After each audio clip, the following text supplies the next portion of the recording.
Richie Edwards was the rhythm guitarist and one of the lyricists for the Manic Street Preachers, a Welsh alternative rock band that reached their cultural zenith in the 90s. On one morning in 1995, at the height of his fame, Richie vanished off the face of the earth. Richie Edwards had become well known for his provocative lyrics and intense persona. In fact, he penned the majority of the lyrics on the band's critically acclaimed 1994 album, The Holy Bible, a harrowingly personal record that reflected his troubled state of mind. Edwards was open about his mental health and substance struggles. These struggles were significant, and he spent time in hospitals throughout 1994 to address these problems. Despite these challenges, Edwards was often described as the heart and soul of the Manic Street Preachers, valued for his lyrical abilities and intellect. On the morning of February 1st, 1995, the day he was supposed to fly to the United States for a promotional tour, Edwards checked out of the Embassy Hotel in London at around 7 a.m.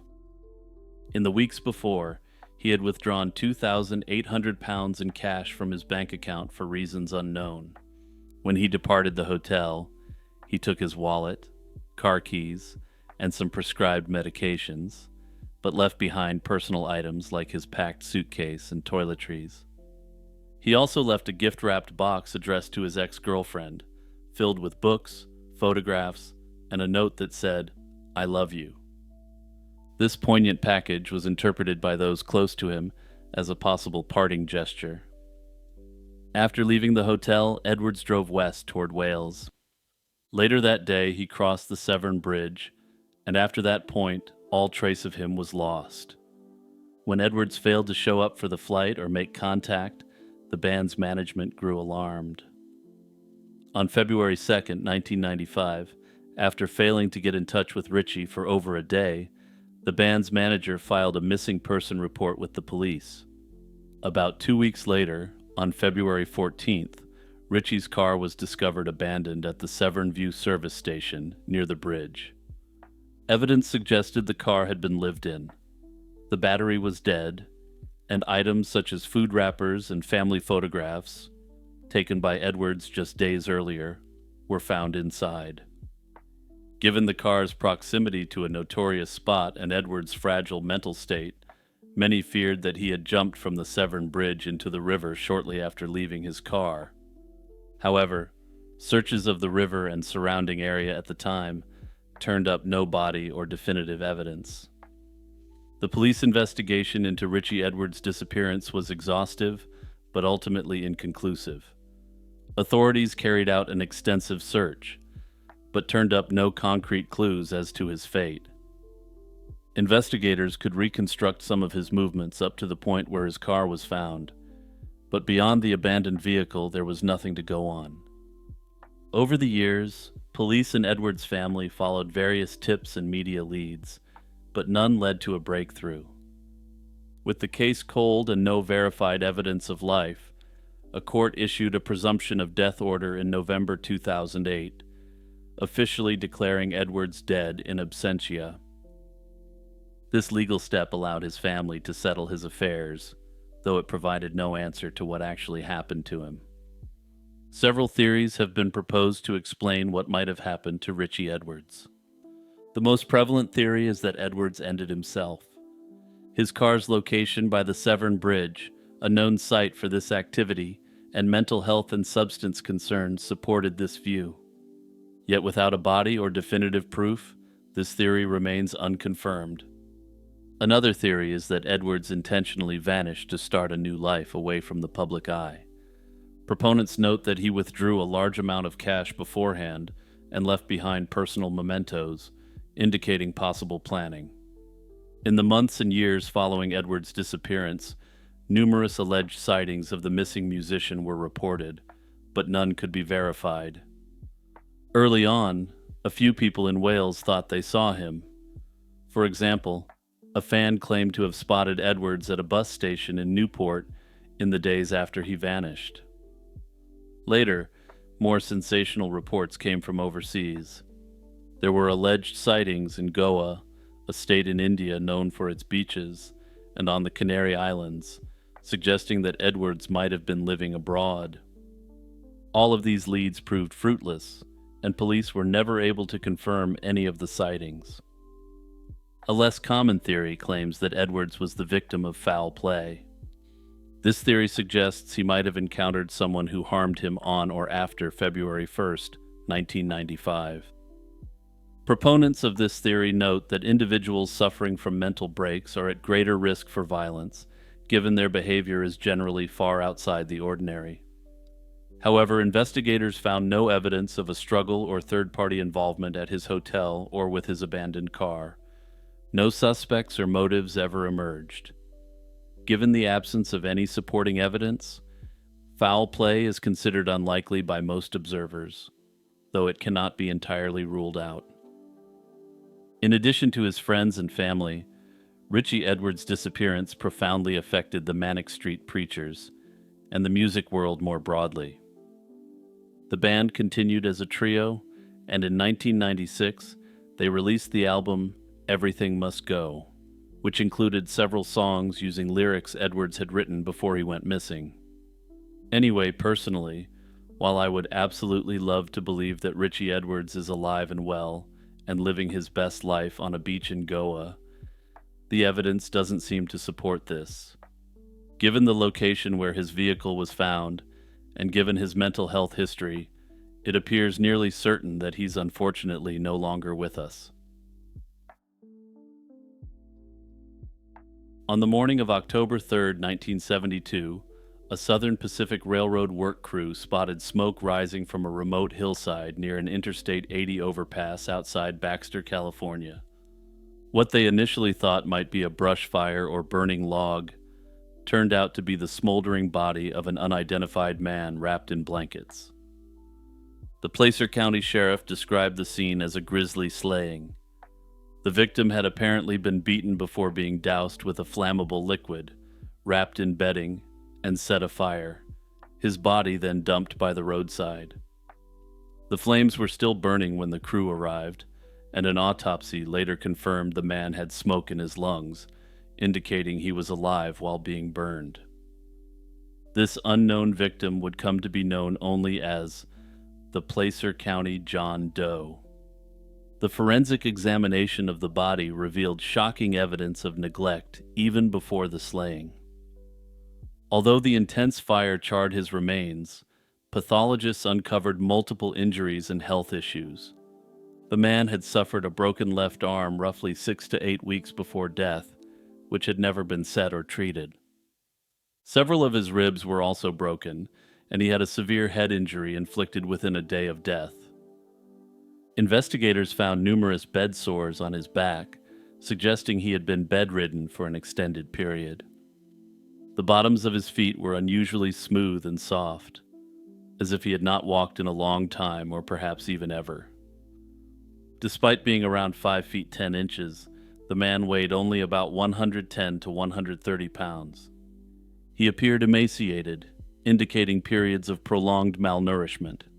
Further, the victim's fingernails were grown out about 3/4 of an inch long, and his teeth were in extremely poor condition.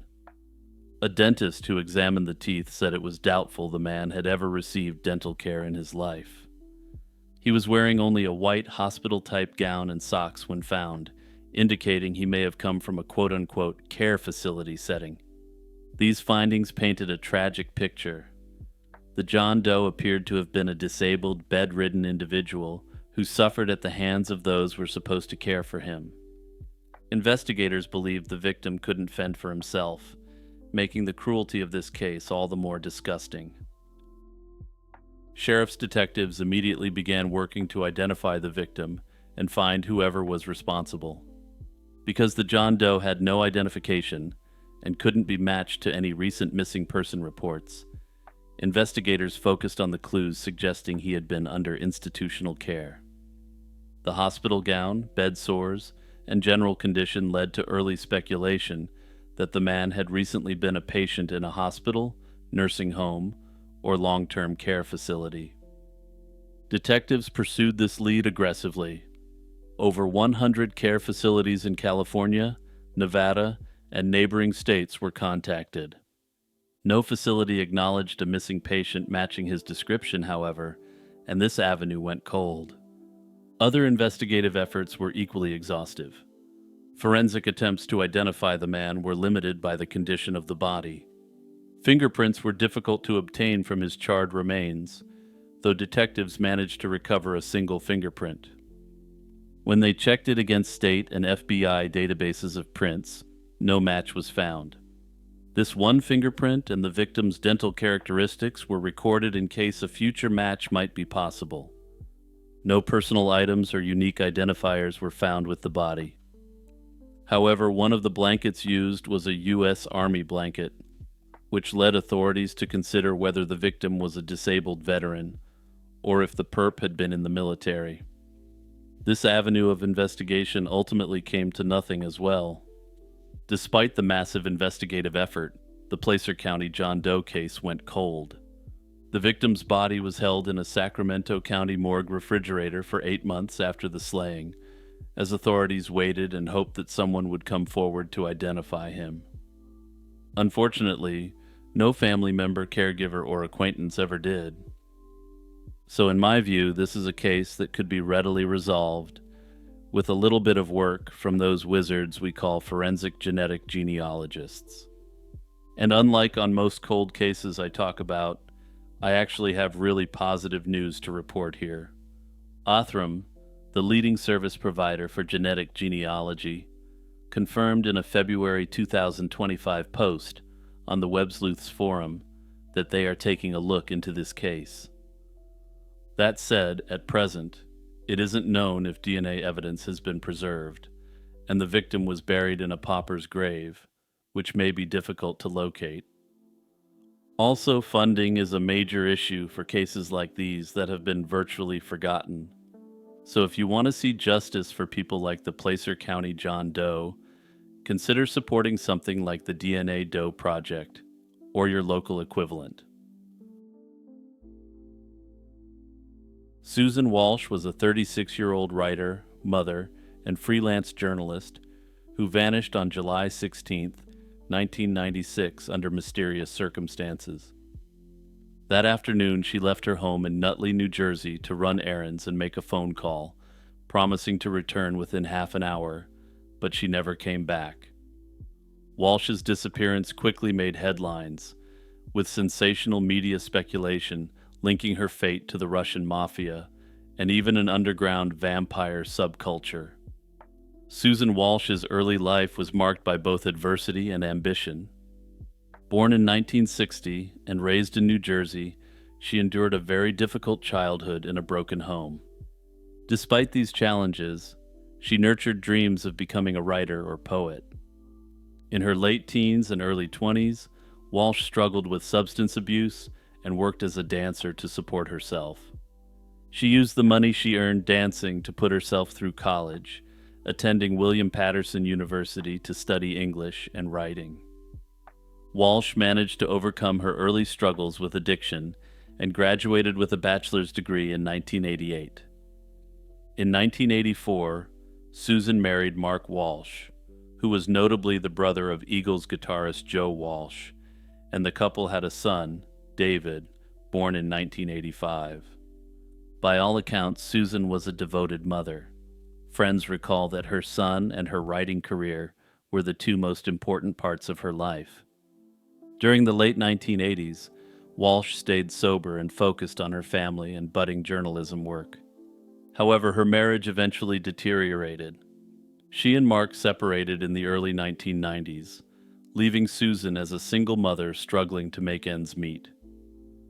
Her freelance writing assignments didn't pay enough to support herself and her young son, so Walsh returned to working as a dancer in addition to writing. By the mid-1990s, Susan Walsh was still juggling multiple roles. She was living in a small apartment in Nutley with her son, while her former husband resided in a downstairs unit of the same building. Ever determined to improve her situation, Walsh enrolled in a master's program in English at New York University, which she had about halfway completed by 1996.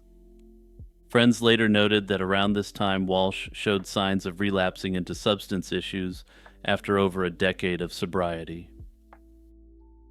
In the early 1990s, Susan Walsh managed to land an internship, and later freelance assignments, at the Village Voice, an influential alternative New York City newspaper. Drawing on her insider knowledge of the seedy underbelly of the city, she was tasked with investigating the industry. Walsh soon broke a major story exposing how Russian mobsters in New Jersey were forcing trafficked women to work in clubs against their will. According to colleagues, Walsh received serious threats after the article was published, suggesting that some subjects of her reporting were not pleased to see their activities exposed. Undeterred, Susan took on another dark investigative project, this time immersing herself in New York's gothic vampire subculture. She frequented underground vampire-themed nightclubs and even began dating a man who claimed to be one of the undead, all in service of writing an article about this strange scene. However, as she pursued the vampire story, friends observed that Susan started to lose her journalistic objectivity, perhaps becoming too personally involved. In the end, the Village Voice decided not to publish Walsh's vampire article, reportedly due to concerns about the piece's objectivity. This disappointment coincided with Susan returning to dancing more regularly. By the summer of 1996, Walsh was under considerable strain. Friends later recalled that Susan felt she was in danger in the weeks leading up to her disappearance. On July 14th, just 2 days before she went missing, Walsh mentioned having a stalker and spoke openly about her deteriorating state. She was physically unwell, claiming to have bronchitis, emphysema, and an ulcer, and she admitted to feeling deeply depressed, describing herself as just holding on to life. Her brother, Arthur Merchant, recalled phone conversations weeks before she vanished, where Susan seemed out of it and distracted. Arthur reported her rambling about odd plans like going to Las Vegas to look for a government job, which made him worry about her mental state. On July 16, 1996, Susan Walsh vanished without a trace. That day, she was at her apartment on Washington Street in Nutley, New Jersey, where she lived with her 11-year-old son. She left in the early afternoon, telling her ex-husband, who lived in the downstairs unit, that she needed to make a quick phone call and run a few errands. Walsh walked to a payphone located across the street from her building, leaving her son in his father's care and leaving behind crucial personal belongings such as her purse, keys, and pager. These items, along with her statement that she'd be back in about 30 minutes, indicated she fully intended to return home shortly. At some point after stepping out to make the call, Walsh disappeared. She never came back to the apartment, and no one reported seeing exactly what happened to her that afternoon. When Susan failed to return, her family grew alarmed. By the following day, July 17th, she was officially reported missing. Investigators attempting to trace her steps hit immediate roadblocks. The payphone she had intended to use yielded no clues. Phone company records from that day were incomplete, and Bell Atlantic couldn't determine whether any calls were made or received by Walsh at the payphone. There were also no witnesses who definitively saw an abduction or struggle. It was as if Susan Walsh had simply vanished into thin air during a routine errand. The Nutley Police Department launched an investigation, but initially had very little in the way of evidence to work with. Detectives quickly ruled out Susan's ex-husband, Mark, as a suspect in her disappearance. By all accounts, Mark had been cooperative in describing Susan's last known actions, and there was no indication of his involvement. Further, Mark had been caring for their son at the time she vanished. However, one odd detail was noted when police searched Walsh's apartment. The calendar hanging on her wall was missing the entire page for July 1996. It appeared someone had torn out or removed the page covering the month she went missing. though it's unclear who did this or why. This strange detail aside, investigators found few solid clues in Susan's home or immediate surroundings. Early on, the investigation explored the possibility that Walsh's disappearance was connected to her risky journalistic work. Given the nature of her recent reporting, rumors swirled that she might have been silenced by figures in the Russian mob or by individuals involved in the vampire subculture she had probed. Police looked into these angles but struggled to find any concrete link. Walsh's well-received article on Russian organized crime had indeed angered some dangerous people, but no evidence emerged tying those criminals to her disappearance. Further, and reading between the lines, it appears the police dismissed this, largely because while the articles may have shocked the general public, the information wasn't new to the authorities. Likewise, her deep dive into the vampire underground, while unusual, did not yield any suspects or clear leads. In essence, this so-called sinister vampire subculture was nothing more than edgy goths running a live-action role-playing session. Ultimately, authorities could not substantiate theories that her investigative journalism directly led to foul play against her.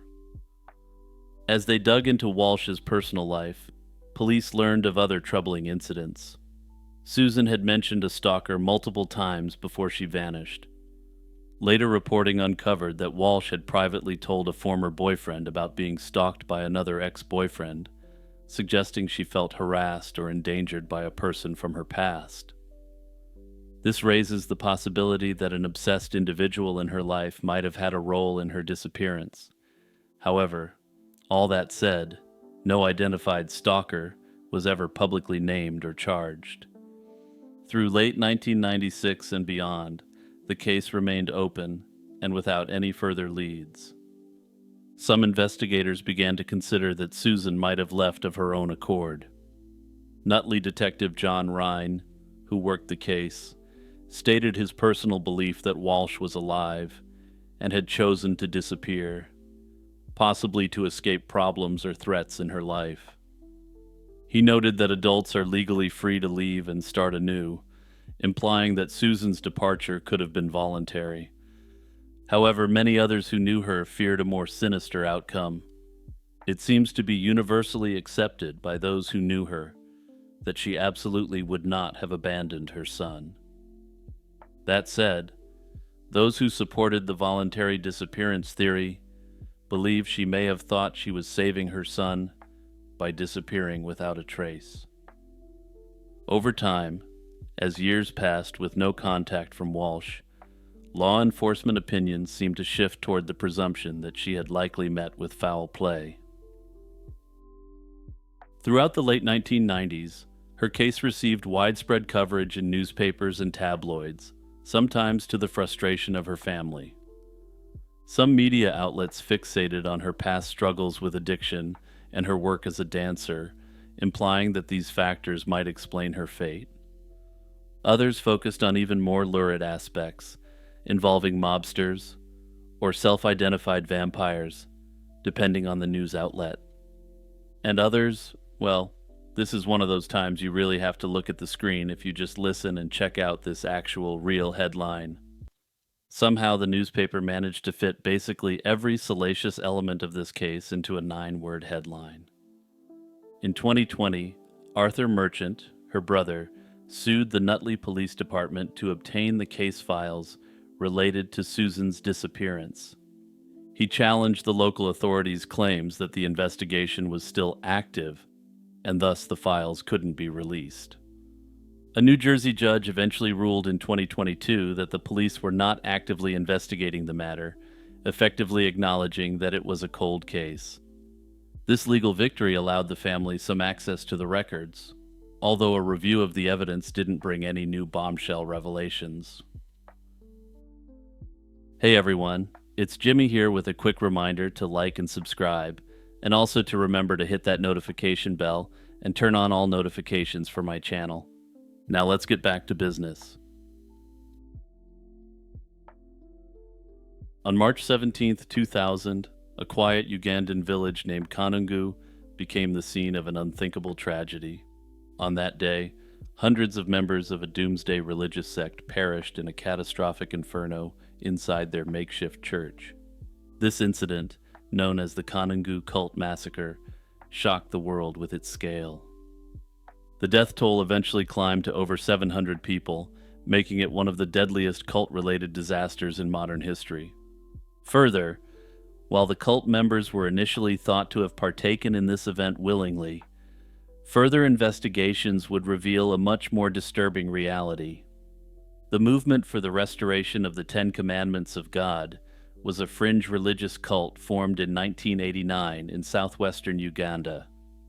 It was founded by two charismatic figures, Credonia Marende and Joseph Kibateri. These two claimed to have received visions of the Virgin Mary, calling them to reform and purify the Church. Both founders were former Catholics disillusioned with the Roman Catholic Church's scandals and the situation in Uganda at the time. They attracted a following by positioning their movement as a return to true faith and moral purity in a society they felt was backsliding into the abyss. Central to the cult's beliefs was strict obedience to the Ten Commandments. The group taught that to survive an impending apocalypse and avoid damnation, one had to follow the commandments to the letter. This led to extreme lifestyle rules. Members were discouraged from speaking for fear of telling lies, often communicating only via sign language on certain days. Now, I'm no theologian, but I think if you lie in the form of sign language, that still counts as a lie. But hey, that's just me. They fasted regularly, ate only one meal on certain days, forbid all forms of intimacy, and even banned the use of soap, all in an effort to remain ritually pure. The movement placed great emphasis on apocalyptic prophecy, like these sorts of cults tend to do. Initially, they predicted the world would end on December 31st, 1999, and urged followers to prepare for that doomsday. Notably, of course, the cult leaders convinced the cultists to give almost all their earthly possessions to them and the cult. And yeah, I'm sure none of us could have predicted that move, right? When the promised end did not occur on New Year's Eve, the leaders revised their prophecy, a standard move for cult leaders. They pushed the date forward and insisted that the faithful maintain their devotion and penance into the new millennium. But they wouldn't have to wait long for a new date for the end of the world. By early 2000, Joseph Kibateri announced that March 17th would be the definitive day when the Virgin Mary would appear and deliver the righteous into heaven. As March 17th, 2000 approached, there were ominous signs that something terrible was about to happen. In the weeks leading up to that date, the cult leadership summoned followers from their various camps to gather at the main compound in Kanungu. The atmosphere was one of fervent anticipation. According to later investigations, the leaders told members that the Virgin Mary had postponed the apocalypse to that day, and that all true believers should come together to be taken to heaven. In what survivors described as a final celebration, the eve of Doomsday was marked by ritual preparations and even a feast, a kind of Last Supper, shared by the faithful. Numerous cows were reportedly slaughtered for a banquet, an unusual indulgence for a sect known for fasting, signaling that a momentous event was at hand. On the morning of March 17th, hundreds of people filed into an old building that the group used as its church. Many were dressed in their best clothes, singing hymns and praying fervently. They had been told that once inside, they would be locked in and should await the Virgin Mary's appearance. The doors and windows of the building were shuttered and nailed shut from the outside. What happened next was sheer horror. Without warning, the church erupted in flames as a fire ignited from within, using gasoline and possibly other accelerants. Neighbors and local officials later recounted hearing a series of explosions before seeing the structure ablaze. Trapped behind boarded windows, the congregation had no chance to escape. The inferno quickly consumed the building and everyone inside. By the time the fire died down, at least 330 people, perhaps many more, had perished in that chapel-turned-crematorium. One teenage boy, who had slipped out earlier on an errand to buy food, was reportedly the sole survivor of the Kanungu blaze, spared only by luck and timing. In the immediate aftermath, authorities who arrived at the scene were confronted with charred bodies packed into the remains of the building. In the following days and weeks, as police and investigators searched other properties owned by the cult, they made a series of ghastly discoveries that would raise the death toll drastically. In another compound owned by the cult, about a week after the fire, investigators unearthed shallow graves filled with corpses of cult members who didn't perish in the blaze. Many of these bodies showed signs of foul play. Still more bodies turned up at other sites, and in total, over 400 additional victims were discovered hidden in various locations linked to the sect. Some ended weeks before the fire. It's clear that at a certain point, the leadership of the cult had crossed a sickening point of no return. By late April 2000, the body count across Uganda had reached staggering heights. Roughly 780 people in all were found dead as a result of the cult's deadly endgame. The Kanungu massacre that began with the church inferno thus unfolded into a nationwide tragedy. While it's nowhere near as well known, it's second only to Jonestown in 1978. The investigation rapidly shifted focus to a criminal mass slaying inquiry. Police forensic teams, though under-resourced, combed through the cult's properties, exhuming bodies and looking for clues. They noted that the church in Kanungu had been deliberately prepared as a death trap. The windows boarded up, doors locked, and fuel residues detected, indicating the blaze was intentionally set to end everyone inside. Authorities theorized that the cult leaders, faced with the failure of their doomsday prophecy, had decided to stage a deadly climax to prevent a revolt by disgruntled followers. Investigators learned that many devotees had sold their possessions and given substantial donations to the sect in preparation for the end of the world. When the world didn't end as prophesied on New Year's Eve, some followers demanded their money and property back. This provides a possible motive for why the cult's inner circle would plan a mass slaying, to avoid refunding contributions and to silence the dissent. One of the biggest challenges for law enforcement was determining the fate of the cult's ringleaders. Initially, it was presumed that all the main leaders, including Joseph and Credonia, had perished alongside their followers in the fire. However, as the investigation progressed, doubts arose. Dental records for the two leaders were unavailable, making positive identification of their remains difficult. No unmistakable trace of them was found among the dead, and soon authorities began to suspect that they might have slipped away. The Ugandan government issued international arrest warrants for Credonia Marinde and Joseph Kibateri, as well as a handful of other cult operatives who were unaccounted for. One of these cult leaders who couldn't be found was a former Roman Catholic priest who had been converted to the movement. I haven't been able to confirm this for certain, but I strongly suspect that being a priest meant that he received some sort of dental care. If this was the case, then his dental records would have been available for comparison amongst the slain individuals. The fact that this wasn't found, if this theory is accurate, suggests that all the leadership was likely in on it and potentially escaped together. Interpol notices were circulated in April 2000, yet none of the prime suspects were ever captured. Over the years, there have been occasional reported sightings of the two top dogs of the organization. For instance, a 2014 police report hinted that Joseph Kibateri might be hiding in Malawi, while there have been other reports involving Credonia, but none of these leads have led to an arrest. To date, no one has been prosecuted for the Kanungu massacre, and the true fate of the cult's masterminds remains an open question.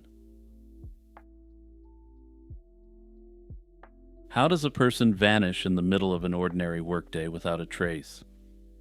This question has haunted the family of Christopher Carlton Tompkins for over 2 decades.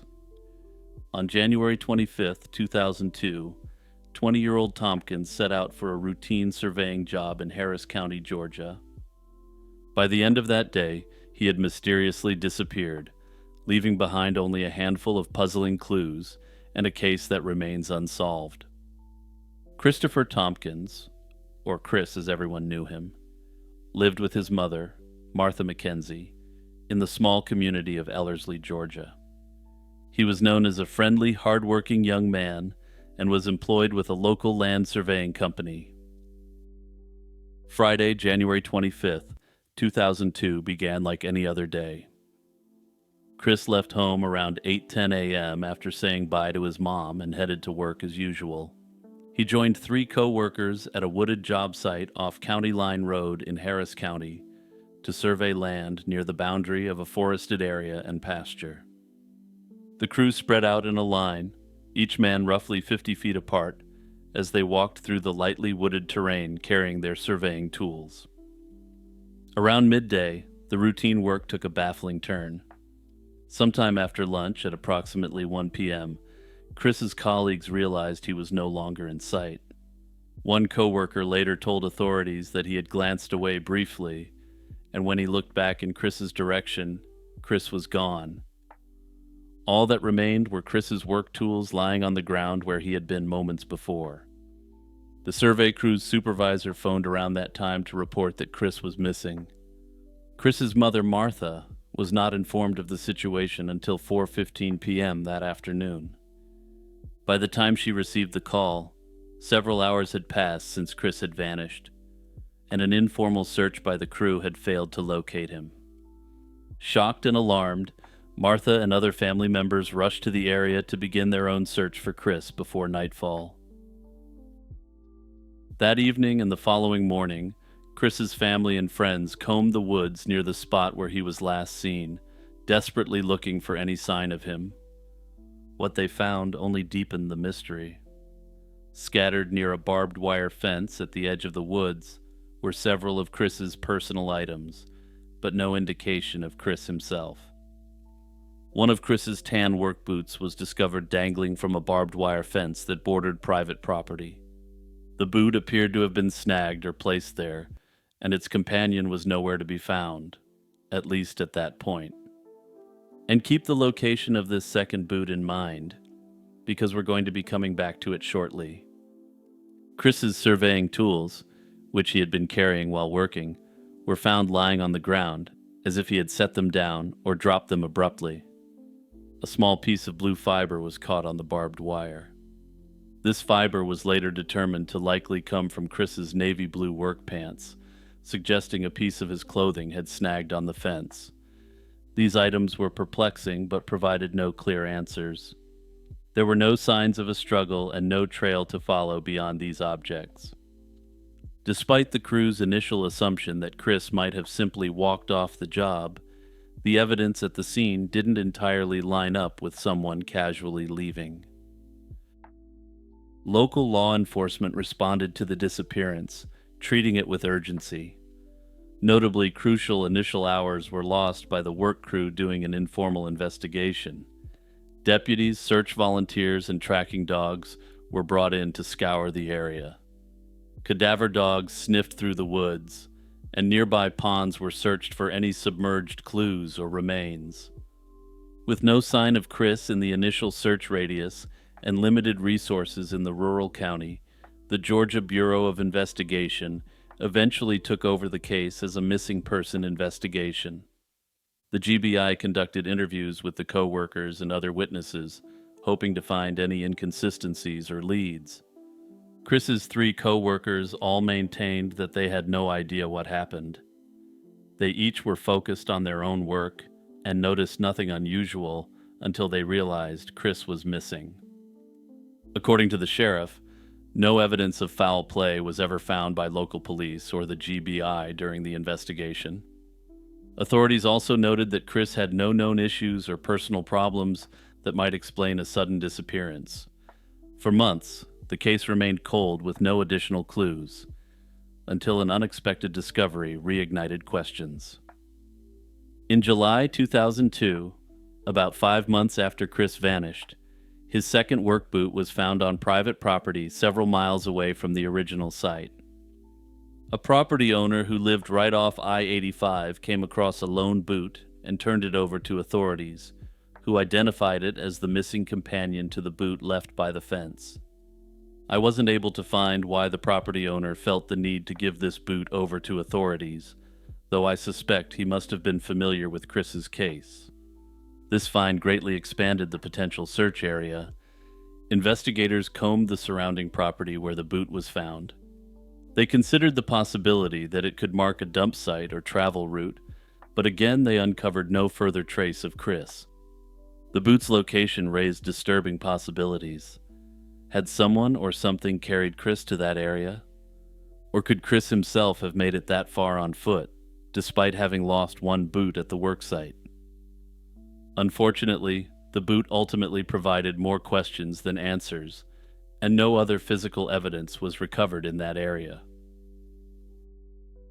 Over the years, several theories have been considered regarding what happened to Christopher Tompkins.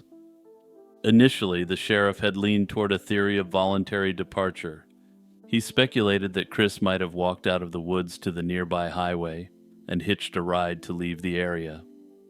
This idea was partly based on the co-worker's account that Chris was last seen walking in the same direction as the others just before he vanished. In the sheriff's scenario, Chris's disappearance could have been a spur-of-the-moment decision to abandon the job. However, as time passed with no contact from Chris, this theory became less convincing. Another angle the sheriff later voiced was far darker. With still no evidence of Chris in the wilderness, the sheriff expressed a fear that Chris might have met with harm after leaving the area. Under this theory, he may have been abducted from the work site and met with a grisly end somewhere else. Indeed, the family has long suspected that foul play could be involved, even though police found no hard evidence of it. The circumstances, a healthy young man vanishing in an instant, without a trace beyond strangely placed belongings, have led some to wonder if an accident or crime was covered up. Without eyewitnesses beyond the work crew, and without further physical evidence, authorities have been unable to label the case a slaying, or even a crime at all. Other speculations revolve around the possible use of substances, or the potential for a mental breakdown. Some have noted that the early 20s are the time when severe mental health issues begin to rear themselves. It's possible that Chris simply ended up having a mental break at one of the worst times and locations possible, and unfortunately, he perished as a result. In favor of this theory, Chris's boss noted that he had been acting weird in the days leading up to his disappearance. Regarding the possibility of substances being involved, his family has denied that he took anything purchased from a street pharmacist. That said, even if he did, this likely isn't something he would be telling his mom, especially while living under her roof. Other, more speculative explanations have occasionally been floated amongst amateur sleuths. Some have wondered if a wild animal could have dragged Chris away, or if he might have fallen into a hidden sinkhole or mine shaft. Others have speculated that there may be an unknown old abandoned well in the area. However, these theories are largely ruled out by the lack of any remains. A wild animal attack would likely leave behind significant physical evidence, and an environmental accident would likely have been discovered by the intensive search efforts. Simply put, the absence of evidence in this case is exactly what makes it so mysterious. In 2023, the Georgia Bureau of Investigation formed a new cold case unit, giving the Tompkins family renewed hope that fresh eyes might uncover new leads. However, as yet, there hasn't been any new breakthroughs in the investigation.